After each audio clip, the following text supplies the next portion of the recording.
Hello, bachcho. Let's read the question. And the question here it is that after a mutation at a genetic locus, the character of an organism it could change due to the change in option A DNA replication, option B protein synthesis pattern, option C RNA transcription pattern, option D protein structure. So here we could discuss about key concept first. So key concept क्या है? As per central dogma.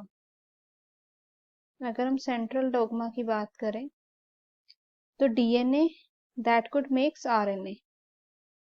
DNA makes RNA and RNA makes protein. And RNA क्या बनाता है? RNA could make proteins. So अगर हम यहाँ पे बात करते हैं कोड की, ठीक है, कोड है जैसे हम कह सकते हैं code that could be here in DNA.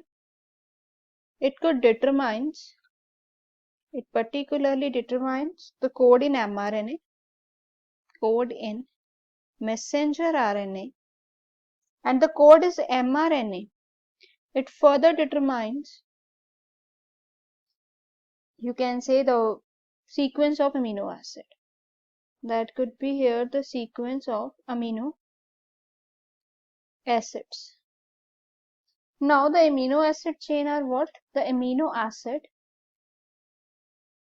chain. That is particularly the basis of protein structure. ये होता जो है ये basis होते हैं protein structure के.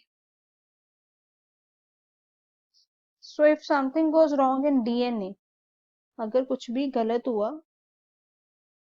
DNA में, then in that case जो mRNA होगा उसमें भी गलत होगा and amino acid change में भी गलत होगा, amino acid chain में भी गलत होगा, then it could lead to problem.